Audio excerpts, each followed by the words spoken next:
It's evident that Bible thumpers are not the only ones who are convinced that nothing can create anything.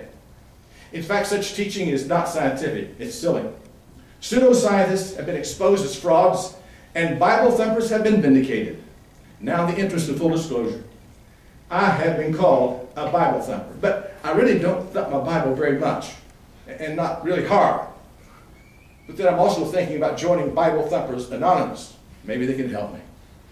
Daniel Dennett is one of the new atheists, and is an angry, asinine, arrogant author. He stepped stark naked into a deep Everglades swamp occupied by cottonmouths, alligators, and giant former pet pythons when he wrote, quote, "There are no reputable scientists who claim this," close quote. This is that evolution is false and dangerous theory. Dennett added, not a one. Whoops. Dennett just got bit by a cottonmouth, and a hungry alligator is nibbling on his naked rear end. He said, not one.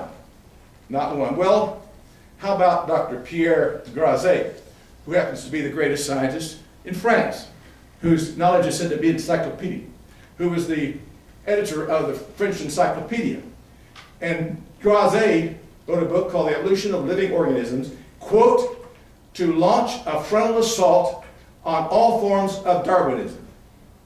He wrote in the introduction, "Today, our duty is to destroy the myth of evolution. Some people, owing to their sectarianism, purposely overlook reality and refuse to acknowledge the inadequacies and the falsity of their beliefs." Close quote. On page 6, he calls Darwinism a pseudoscience. Not one. And then there's world-class scientist Soren Lundgren, professor of zoophysiology at the University of Umeå in Sweden. He said, quote, "I believe that one day the Darwinian myth will be ranked the greatest deceit in the history of science." Close quote. And yet we're told by Dennett and others, not one qualified scientist questions or disagrees with evolution. How silly. Evidently Dennett is unaware that he's not aware, and that's bad. He's not aware of the major storm of protest against the myth of evolution that's been building for many years. More than 1,000 major scientists, all with accredited doctorates, signed on to the following statement as of 2010. There are more than that now. But as of 2010, they said, "We are skeptical of claims for the ability of random mutation and natural selection to account for the complexity of life. Careful examination of the evidence for Darwinian theory should be encouraged." Close quote.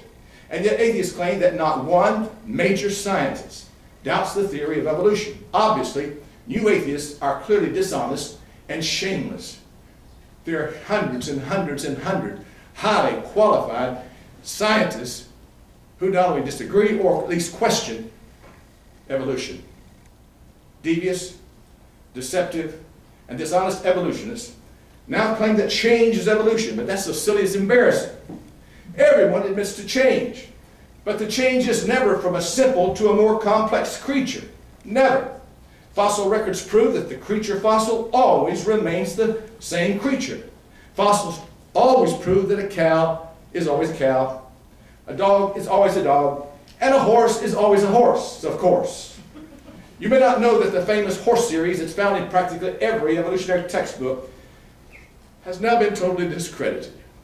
But it still shows up in practically every textbook. But none dare call it quackery.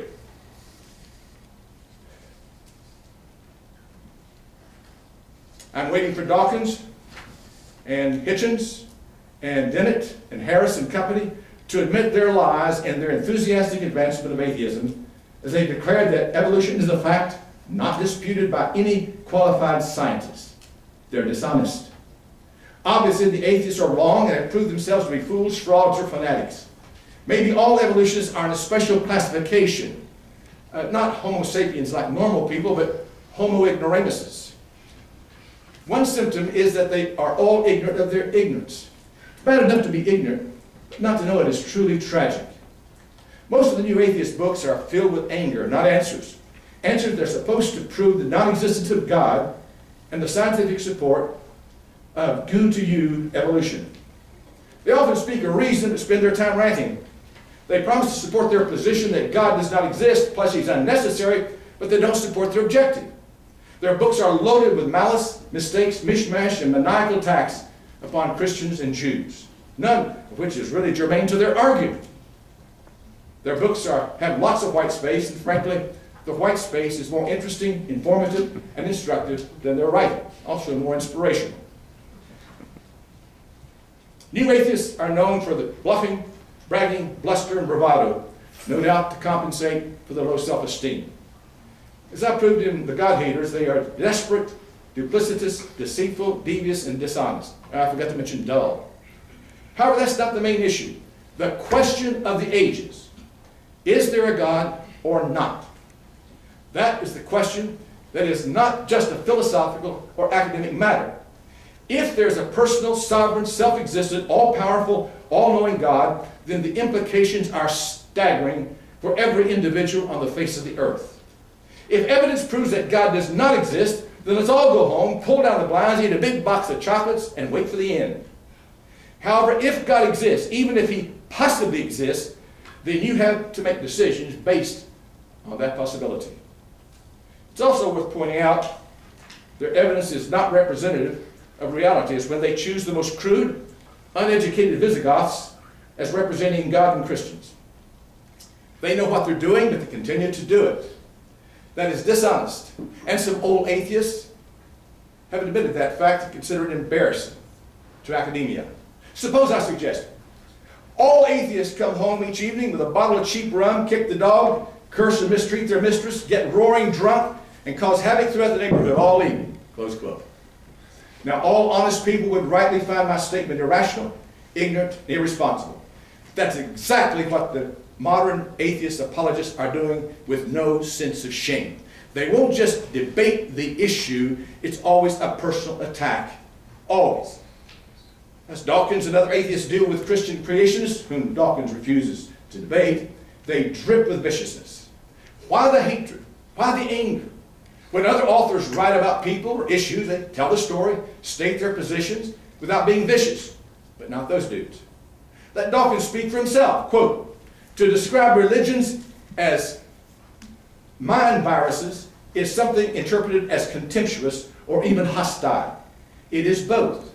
I am often asked why I'm so hostile to organized religion."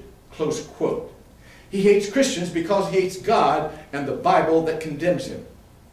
Dawkins, famous proponent of diversity, balance, fairness, and civility, opines that creationists are, quote, ignorant, stupid, or insane, or wicked, close quote. He calls us feeble-minded, pathetic, and intellectual cavemen in his book, The Blind Watchmaker. In the Times Literary Supplement, Dawkins calls us, quote, a gang of ignorant crackpots, close quote. There. Isn't that kind, fair, civil, balanced?